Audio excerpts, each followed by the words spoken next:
안녕하세요. 지극히 사적인 책 읽기의 똑사입니다. 안녕하세요. 똑진입니다. 네, 저희 칼 세이건의 코스모스 계속 읽고 있어요. 지난번에는 한 주 쉬었죠, 우리. 네. 그때 감기 걸리셨는데. 네.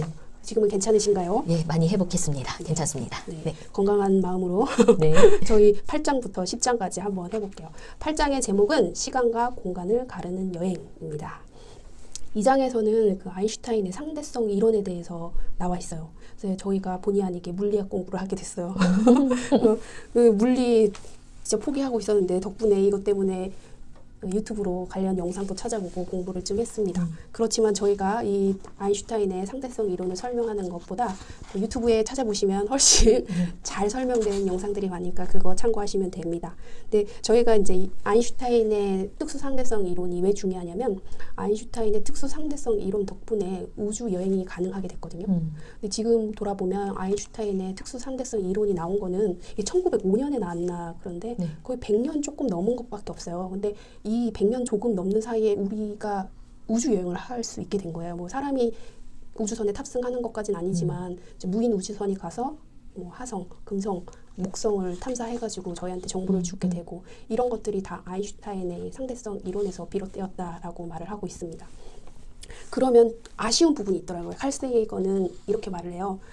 아인슈타인의 이런 상대성 이론이 나와서 100년 남짓한 시간 동안 우리가 이렇게 우주 탐험, 우주 과학에 발전을 했는데 2500년 전에 그 이오니아의 과학적인 실험, 과학적인 지식이 계속 이어졌다면 지금의 우리는 얼마나 더 발전했을까 하는 아쉬움들이 있습니다. 그래서 계속 칼 세이건은 이렇게 말을 해요. 우리가 지금 계속 우주 여행자, 우주 탐험가가 될 수 있도록 계속 과학적인 사고, 우주 과학에 관심을 가지고 발전시켰으면 좋겠다 이렇게 얘기를 하고 있습니다.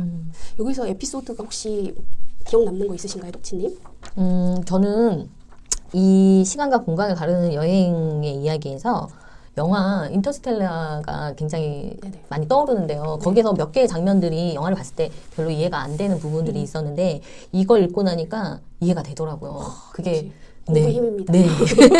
이게 아인슈타인의 그 상대성 이론을 반영한 그런 장면들이었어요. 그래서 몇 가지 얘기하자면 특수 상대성 이론은 그러니까 빛의 속도만큼 그렇게 빠르게 이제 움직이면 시간이 지연된다라는 게 하나의 큰 특징인데 인터스텔라에서 이제 우주선을 타고 우주로 떠났던 아버지가 나중에 돌아왔더니 지구로 돌아왔더니 딸은 굉장히 많이 늙었는데 아빠는 별로 늙지 않았던 그 장면. 그게 아인슈타인의 특수 상대성 이론이었던 거죠. 그 다음에 또 인터스텔라에서 그 밀러 행성이었나? 거기를 탐사하기 위해서 그 주인공이 갔다 왔는데 한 2시간 정도 있었나? 그랬을 거예요. 그러고 나서 다시 탐사선을 타고 우주선으로 돌아왔더니 거기 우주선에 있었던 그 동료가 엄청 늙은 거예요. 23년인가? 그렇게 지났대요. 우주선은. 그게 왜냐면 그 옆에 블랙홀 근처였거든요. 그러니까 그 아인슈타인의 일반 상대성 이론은 중력에 의해서 시간 지연이 되는 그런 부분이 또 큰 특징이더라고요. 그래서 블랙홀이 그 질량이 되게 많아서 중력이 굉장히 강하잖아요. 그래서 그 블랙홀 주변은 시간 지연이 또 된대요. 그래서 그 두 개의 그 아인슈타인의 이론을 인터스텔라 영화에서 굉장히 잘 살렸더라고요. 저희가 네. 알고 보는 거와 모르고 보는 게 좀 어마어마한 차이가 있는 것 같아요. 그러니까요. 네. 그러면 여기에서 넘어가도 될까요? 8장은? 네네. 그러면 9장 넘어가겠습니다. 9장의 제목은 별들의 삶과 죽음입니다. 별들이 태어나고 자라고 늙고 죽는데 그게 우리 인간하고 연결이 돼 있다는 거예요. 이거 저는 이 장 읽으면서 정말 재밌게 읽었어요. 별은 다 최후를 맞이하는데 그 질량에 따라 최후를 맞이하는 모습이 다르더라고요. 네. 그래서 태양의 한 10배 이상 되는 질량을 가진 별은 초신성이라는 대폭발을 일으키고요. 또 태양 같은 질량을 가진 별은 적색 거성이 됐다가 백석 외성이 되는 최후를 맞습니다. 그러니까 질량에 따라 별이 최후를 만든 모습이 다르고 그 최후를 맞는 과정에서 그 초신성 같은 경우에는 폭발하는 과정에 그 질량 대부분을 우주 공간으로 방출하고 그리고 태양 규모에 있는 별들은 그 외곽, 그 겉에 있는 표피가 날아간대요. 그 날아간 것들이 다시 모여가지고 별이 또 만들어지는 어떤 별의 죽음이 또 다른 별의 탄생으로 이어지는 과정을 계속 순환 반복하는 게 우리 우주라고 얘기를 하더라고요. 근데 그 과정에서 우주의 원소가 있는데 그 원소들이 서로 융합을 해서 다시 새로운 원소를 만들고 분자를 만들고 이러면서 저희 지구가 만들어지고 우리 생명도 만들어지거든요. 그게 너무 재밌었어요. 여기에서 말을 하는 것 중에 하나가 우리 지구는 초신성 폭발하는 과정에서 만들어진 게 있대요. 왜냐하면 다른 행성하고 다르게 우리 지구는 금이나 우라늄이 풍부한 편인데 그거는 그 일반 태양계에서 만들어진 게 아니라 초신성 같이 이게 무거운 초신성은 무거운 원소를 가지고 있거든요. 철 이상이 되는 원소를 갖고 있는데 그게 폭발하면서 더 무거운 원소가 만들어져요. 그 지구에 바로 금이나 우라늄 같은 무거운 원소가 있는 걸로 봐서는 우리 지구는 초신성이 폭발했을 때 만들어졌던 걸로 또 만들어졌고 또 나머지 일반적인 원자적 수준에서 볼 땐 다른 이제 우주의 일반적인 물질들이 뭉쳐서 만들어진 거다라고 얘기를 하고 있습니다. 우리는 결국에 어디서 왔냐면 우주의 대폭발과 또 생성 과정에서 만들어졌다는 얘기예요. 그리고 또 재밌는 건 우리가 지금 현재 지구에서 생물이 살고 있는데 우리 인간도 마찬가지고요. 지금 살고 있는 우리한테도 우주선, 그 우주선이라 그러면 이렇게 타고 다니는 비행 물체가 아니라 어떤 전자나 양성자로 이루어진 우주선이 지구 대기를 통해서 계속 들어오고 있는데 이 우주선으로 인해서 우리 지구의 어떤 생물의 유전적 형질이 바뀌기도 하고 또 유전자 코드가 형성되기도 하고 캄브라기에 있었던 생물종의 폭발적인 증가가 일어나기도 하고 또 인류 조상의 직립 보행도 했을 가능성이 높다라고 얘기합니다. 그러니까 이것뿐만 아니라 충격파나 우주선, 중성 미자가 우리 지구에게 영향을 미쳐서 우리 인간 또 우리가 사는 생물한테 유전적인 형질이나 또 뭔가 다른 생물의 발생 이런 게 계속 일어나는 거죠. 나와 전혀 동떨어진 우주의 대폭발이나 우주의 사건이 아니라 그 우주의 사건이 바로 나와 직접적으로 연관이 돼 있다는 거. 그게 굉장히 놀라웠어요. 별의 이 탄생과 죽음이 네. 우리 인간에게도 직접적인 영향을 준다는 얘기인 거죠? 네네. 서로 연결이 되어 있다라는 게 나는 우주와 전혀 별개인 존재가 아니라 알고 보면 굉장히 깊게 연결이 되어 있고 나는 우주의 별에서 만들어진 자녀라는 게 계속 이 얘기에서 이 챕터에서 얘기하는 것 같아요. 그렇기 때문에 우리는 우주의 하나의 생물이고 우리가 우주를 알려고 하는 그 노력을 게을리하면 안 된다는 것 같아요. 네, 저는 여기까지입니다. 혹시 똑치님은 여기에서? 네, 그러니까 그 평범한 별들, 그러니까 태양 정도 되는 그런 별들은 말씀하셨던 것처럼 적색 거성이 되었다가 백색 외성이 되면서 자신의 일생을 마감하고 또 질량이 태양보다 좀 2배 이상이 크거나 그런 또 별들은 초신성 폭발을 하잖아요. 그리고 가운데 이제 중성자 별을 남기는데 만약에 질량이 훨씬 더 크다면 초신성으로 폭발하고 남은 질량이 태양의 5배 이상이 되면 그게 블랙홀이 된다고 하잖아요. 그러면 녹서님, 네. 별이 아닌 우리 지구의 결말은 어떻게 되죠?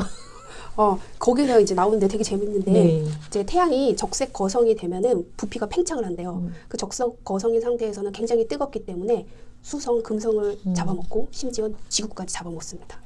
그래서 지구가 멸망하게 된대요. 적색 거성이 된 태양에 의해서 지구는 멸망한다고 합니다. 앞으로 50억 년에서 60억 년 후에 그런 일이 벌어진대요. 그렇기 때문에 우리 후손들을 위해서 계속 이런 지구 대탐사를 이어가야 된다고 얘기를 하고 있습니다.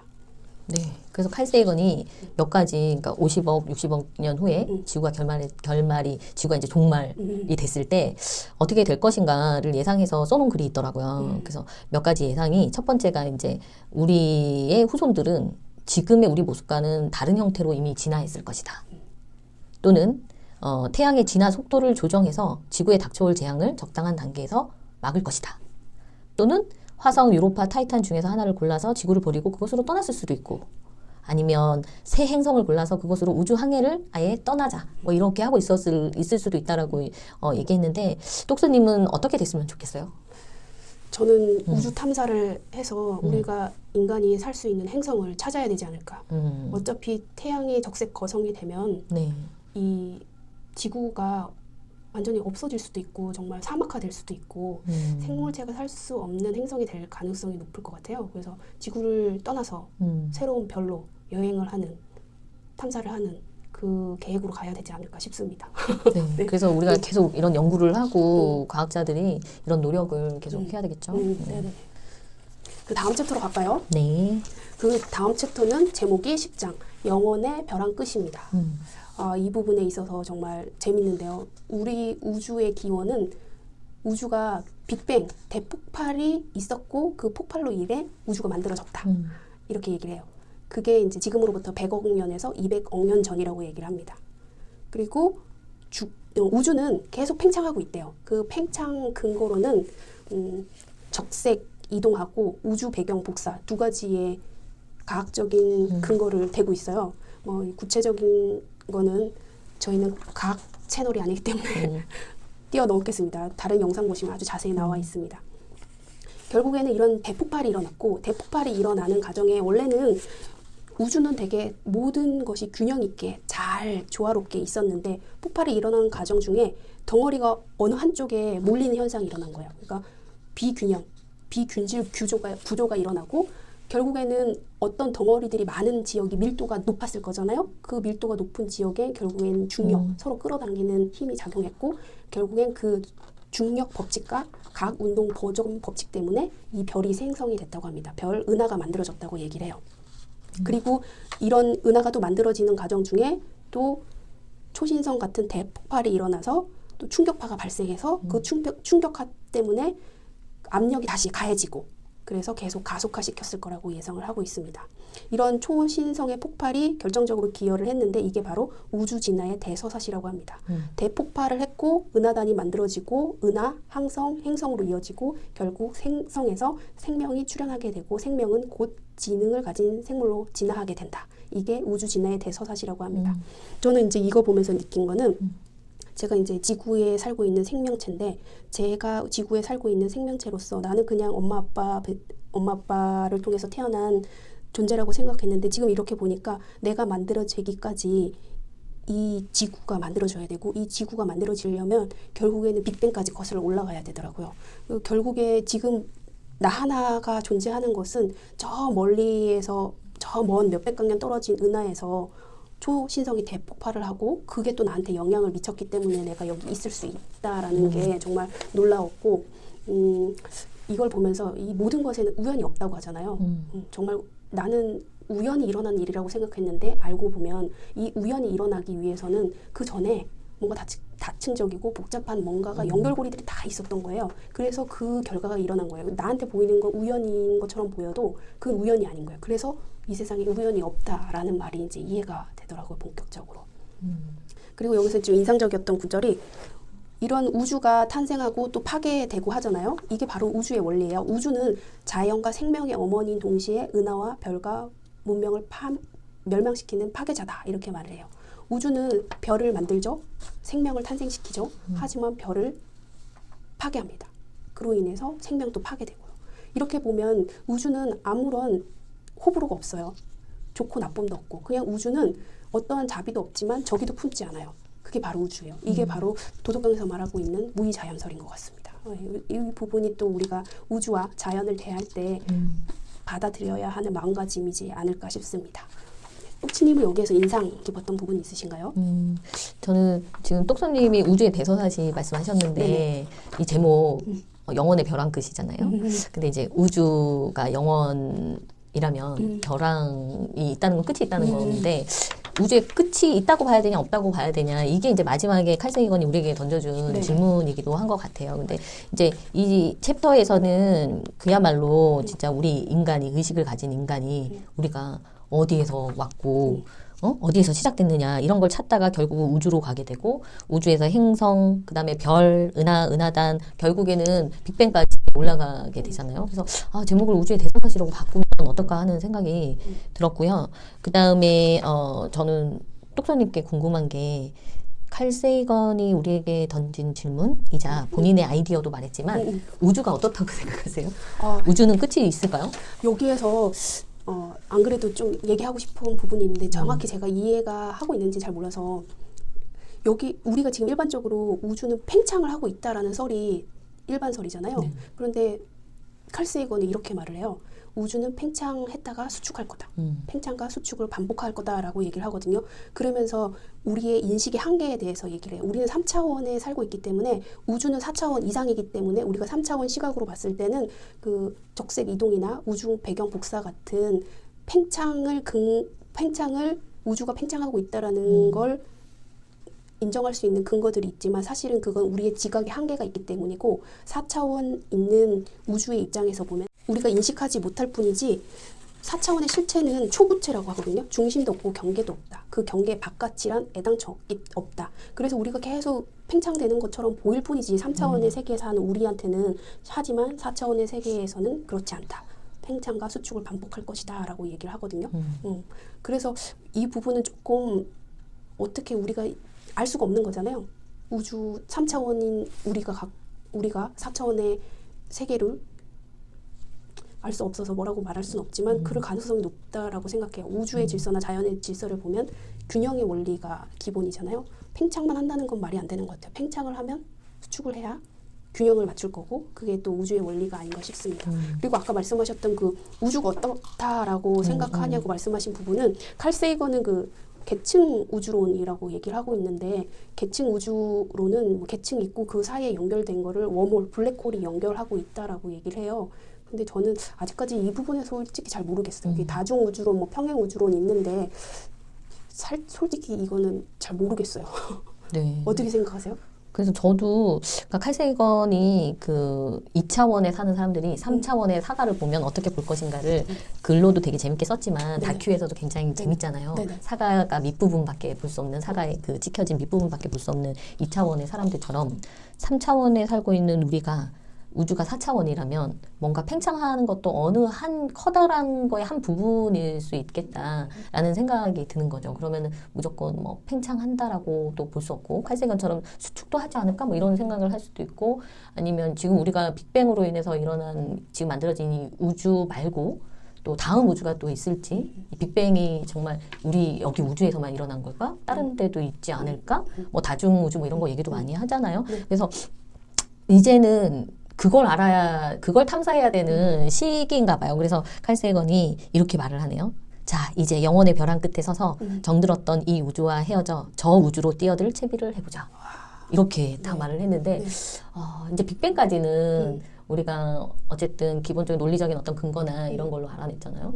그러면 이 빅뱅으로 만들어진 우주 말고 다른 우주를 이야기하는 거죠. 끝이 없어요, 탐사가. 맞아요.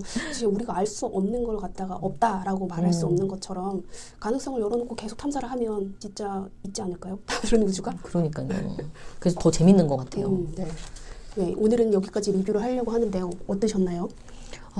이게 공부를 할 때는 되게 어려웠어요. 우리 다 재물포, 쟤 때문에 분리 포기했다. 맞아요. 근데 정말 제가 중학생 딸이 있는데 우리 딸한테 이걸 읽고 원소도 배우고 우주과학도 좀 배웠으면 좋겠다는 생각이 드는 게 특히 원소 설명이요. 정말 이렇게 배웠으면 포기 안 할 것 같아요. 이 원소는 화학이죠. 포기 안 했을 것 같아요. 너무 재밌게 배울 것 같아요. 맞아요. 재밌었어요. 진짜 신기했어요. 너무 쉽게 가르쳐 주더라고요. 그러니까요. 이렇게 배웠어야 될 것 같은데 요즘은 이렇게 가르치시겠죠? 그렇겠죠. 네, 점점 좋아지는 것 같아요. 유튜브를 통해서 공부할 수 있는 시각적인 영상이 많으니까 잘 활용하셨으면 좋겠습니다. 네, 오늘은 리뷰 여기까지 할게요. 안녕.